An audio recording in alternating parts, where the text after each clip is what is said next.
श्री स्वामी समर्थ. जय जय Swami Samarth. Shri Gurudev Datta. Wow सीमा या चॅनलमध्ये तुम्हा सगळ्यांचं अगदी मनापासून स्वागत आहे. स्वामी माऊली आपल्या मनातल्या सगळ्या चांगल्या इच्छा पूर्ण करोत हीच स्वामीचरणी प्रार्थना करून आज आपण आपल्या सुंदर अशा व्हिडिओला सुरुवात करणार आहोत. तर आपला आजचा विषय आहे निर्वस्त्र होऊन आंघोळ केल्याने कोणती संकटे येतात. स्त्री व पुरुषांनी आवर्जून ऐका. निर्वस्त्र होऊन अंघोळ केल्याने म्हणजे जे स्त्री व पुरुष पूर्ण निर्वस्त्र होऊन अंघोळ करतात त्यांच्यासोबत काय घडते, त्यांना कोणत्या संकटांना सामोरे जावे लागते हे कान उघडून ऐकावे, नाहीतर आयुष्यभर पश्चाताप करत बसावे लागेल. एकदा भगवान विष्णू माता लक्ष्मीसोबत हरिद्वारमध्ये फिरत होते. लक्ष्मी मातेने पाहिले की सर्व लोक गंगेत स्नान करत आहेत आणि हर हर गंगे म्हणत आहेत. प्रिय श्रोते हो, जर तुम्ही ही कथा ऐकत असाल तर ती पूर्ण ऐका. जेव्हा देवी लक्ष्मी मातेने पाहिले की सर्व लोक गंगेत स्नान करत आहेत आणि हर हर गंगे म्हणत आहेत, परंतु प्रत्येकजण दुःख आणि अस्वस्थ होतात, तेव्हा लक्ष्मी मातेने भगवान विष्णूंना आश्चर्याने विचारले की इतका वेळा गंगेत स्नान करूनही त्यांची पापे आणि दुःखे का नष्ट होत नाहीत. आता गंगेत तथ्य राहिले नाही. यावरून विष्णू म्हणाले, गंगेत तेवढीच शक्ती आहे, पण या लोकांनी पापाचा नाश करणाऱ्या गंगेत स्नानच केलेले नाही, मग त्यांना फायदा कसा होणार. लक्ष्मीजींनी आश्चर्याने विचारले की त्यांनी स्नान कसे केले नाही. आंघोळ करून सगळे जण जात आहे, त्यांच्या शरीरही अजून कोरडे झालेले नाही. भगवान विष्णू म्हणाले, हे लोक फक्त पाण्यात डुबून मारून येत आहेत. मी उद्या त्यांचे रहस्य सांगेन. दुसऱ्या दिवशी जोरदार पाऊस सुरू झाला. रस्ते चिखलाने भरले होते. एका चौकात खोल खड्डा होता आणि भगवान विष्णूने लीलेतून म्हातारीचे रूप धारण केले आणि त्या खड्ड्यात जाऊन पडले. जणू काही माणूस चालत असताना खड्ड्यात पडला आणि प्रयत्न करूनही बाहेर पडू शकला नाही. त्यांनी लक्ष्मीजींना समजावले आणि तिला खड्ड्याजवळ बसवले आणि सांगितले, तुम्ही लोकांना हाका मारत राहा की माझा म्हातारा नवरा चुकून खड्ड्यात पडला आहे. कोणीतरी पुण्यवान आत्म्याने त्यांची सुटका करून त्यांचे प्राण वाचवावे. आम्हा असांना मदत करावी. आणि भगवान विष्णूंनी हे देखून समजावून सांगितले की जेव्हा कोणी मला खड्ड्यातून बाहेर काढण्यास तयार असेल तेव्हा फक्त असे सांगा की माझा पती पूर्णतः पुण्यवान आहे. जे पुण्यवान आहेत त्यांनीच त्यांना स्पर्श करावा. जर तुम्ही पुण्यवान असाल तरच त्यांना स्पर्श करा, अन्यथा स्पर्श करतात तुम्ही जळून राख व्हाल. तथास्तु म्हणत लक्ष्मीजी खड्ड्यांच्या आठकाठावर बसल्या आणि भगवान विष्णूंनी त्यांना जे काही शिकवले होते ते ती करू लागले. गंगेत आंघोळ करून लोकांचे टोळके येत होते आणि सुंदर मुलींना असे बसलेले पाहून अनेकांच्या मनात पापाची भावना येत होती. काही लोकांनी लक्ष्मीजींना असेही सांगितले की म्हाताऱ्याला मरू द्या, तू त्याच्याकडे का रडतेस. तर काही तयाळू स्वभावाचे पुरुष होते. त्यांनी म्हाताऱ्या पतीला हात देण्याचा प्रयत्न केला, पण लक्ष्मी देवीने म्हणणे ऐकून तेही थांबले नाहीत. त्यांना वाटलं, गंगेत स्नान करून आलो तर काय झालं, आपण तर निश्चितच पापी आहोत. पण मदत करताना आपण जळवून राग झालो तर शेकडून विचारले आणि निघून गेले. संध्याकाळ झाली तेव्हा भगवान विष्णू माता लक्ष्मीला म्हणाले, बघा, कोणीतरी खऱ्या मनाने गंगेत स्नान करायला आले आहे का. त्यानंतर काही वेळाने एक तरुण हर हर गंगे म्हणत बाहेर आला.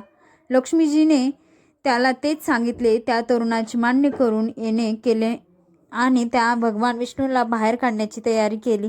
लक्ष्मीजींना त्यांना थांबवले आणि म्हणाल्या, भाऊ, जर तू पूर्णपणे पुण्यवान नसशील तर माझ्या पतीला स्पर्श करता जळून राहशील. त्याच वेळी कोणतेही आडेवेडे न घेता तो लक्ष्मीजींना दृढ निश्चयाने म्हणाला, काही तू माझ्या पापरहित असण्याचा संशय का घेतेस. दिसत नाही का मी गंगेत स्नान करून आत्ताच परत आलो आहे. गंगेत उडी मारून कधीही पापे राहतात का. मी आत्ताच तुझ्या नवऱ्याला बाहेर काढतो. तरुणाने उडी मारून वृद्धाला वर उचलले. बाहेर येतात भगवान विष्णू आणि लक्ष्मीने त्याचे खरे रूप प्रकट करून त्यांना दर्शन देऊन धन्य केले. भगवान लक्ष्मीजींनी माता लक्ष्मीला सांगितले की इतक्या लोकांपैकी फक्त यानेच गंगेत स्नान केले आहे. या दृष्टांतानुसार जी श्रद्धा ठेवतात, केवळ अभिमानापर्यंत गंगेत स्नान करतात, त्यांना खरे फळ मिळत नाही. पण याचा अर्थ असा नाही की गंगा स्नान व्यर्थ जाते. गंगा स्नानाचे पुण्य खूप आहे. यानंतर भगवान विष्णूजी माता लक्ष्मी यांना म्हणाल्या, माता, आता मी तुम्हाला 12 गोष्टी सांगेन. स्नान करताना जो या 12 गोष्टी लक्षात ठेवतो तो कधीही दुःखी राहत नाही. त्यांच्या घरात माता लक्ष्मी वास करते आणि घरामध्ये अपार संपत्ती येते. घरात कधीही भांडणे होत नाहीत. त्यांचे संपूर्ण कुटुंब आनंदी जीवन जगते. तेव्हा माता लक्ष्मी म्हणाली, हे देवा, या 12 गोष्टी मला सांगा. यानंतर भगवान विष्णू त्या गोष्टी सांगू लागतात आणि देवी लक्ष्मी खूप लक्षपूर्वक ऐकू लागते. तुम्ही सर्वांनी या 12 गोष्टी अतिशय काळजीपूर्वक ऐका. यानंतर भगवान विष्णू म्हणतात, प्रिय, तुला या 12 गोष्टी सांगितल्यानंतर मी तुला आणखी एक गोष्ट सांगेन की स्त्रिया कपडे घालून स्नान करतात हे योग्य आहे की नाही, हे बाब त्यांच्यासाठी खूप महत्त्वाचे आहे. तर हे लक्ष्मी, हे काळजीपूर्वक ऐक. मग विष्णूंची सांगून लागतात. एक भगवान विष्णू म्हणाले की स्नान केल्याने शरीर निरोगी आणि मन प्रसंगी राहते. अंघोळीमुळे चेहऱ्यावरची चमक आणि शारीरिक आकर्षण वाढते. या दैनंदिन कर्मकांडात काही गोष्टी लक्षात ठेवल्यात तर आध्यात्मिकपेक्षा जास्त फायदा मिळू शकतो. आंघोळ करताना या गोष्टी लक्षात ठेवाव्यात. एक स्नान केल्यावर सुद्धा झाल्यावर आपण पूजा वगैरे सर्व कार्य करताना सक्षम होतो. म्हणून सकाळी स्नान करावे. स्नान केल्याने हे गुण प्राप्त होतात असे शास्त्रात सांगितले आहे. सौंदर्य, शुद्धता, आरोग्य, निरागसता आणि बुद्धिमत्ता.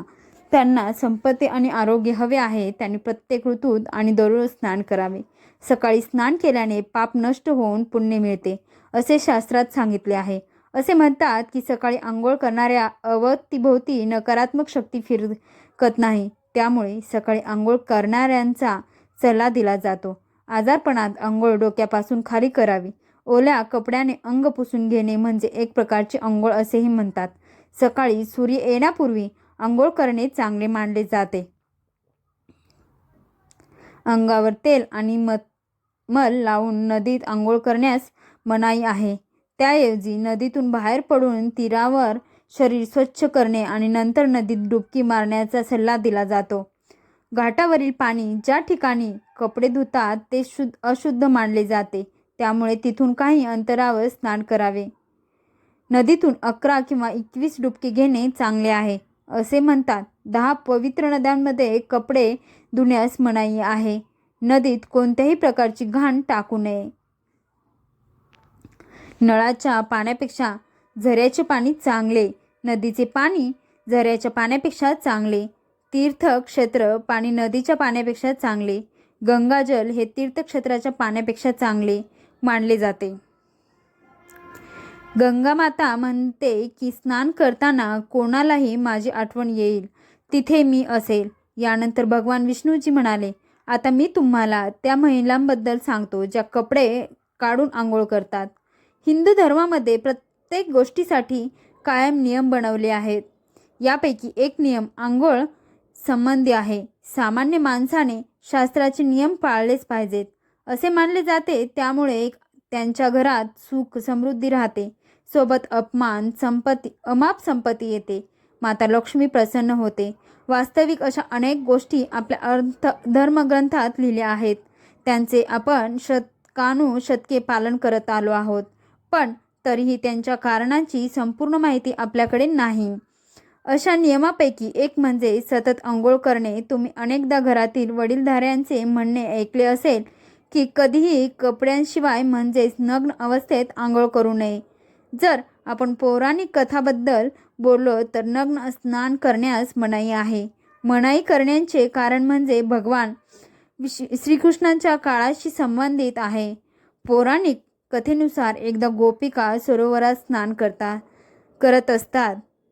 त्या नग्न होत्या तेव्हा बालकृष्णाने गोपिकांचे सर्व वस्त्रे लपवून ठेवली. त्यामुळे त्यावेळी जेव्हा भगवान श्रीकृष्णांनी त्यांचे वस्त्र लपवली आणि गोपिका त्यांचे वस्त्र परत घेण्याची प्रार्थना केली तेव्हा श्रीकृष्णाजींनी त्यांना समजावले की कपडे घातल्याशिवाय कुठेही स्नान करू नये. हे पाण्याची देवता वरुणचा अपमान करतोय, म्हणून तुम्हाला नग्न स्नान न करण्याचा सल्ला दिला जातो. अंघोळ करताना तुम्हाला वाटत असेल की बंद खोली तुम्हाला कोण पाहता नाही, तर ते चुकीचे आहे, कारण देव तुम्हाला सर्वत्र पाहतो. आणि जर तुम्ही नग्न आंघोळ करत असाल तर हे मुख्यतः जलदेवता वरुणचा अपमान करण्यासारखे आहे. नग्न आंघोळ केल्याने तुम्ही पाप करू शकता आणि आर्थिक आणि शारीरिक नुकसान करू शकता. तुम्ही नग्न आंघोळ केल्यास सकारात्मक ऊर्जा तुमच्या शरीरात प्रवेश करते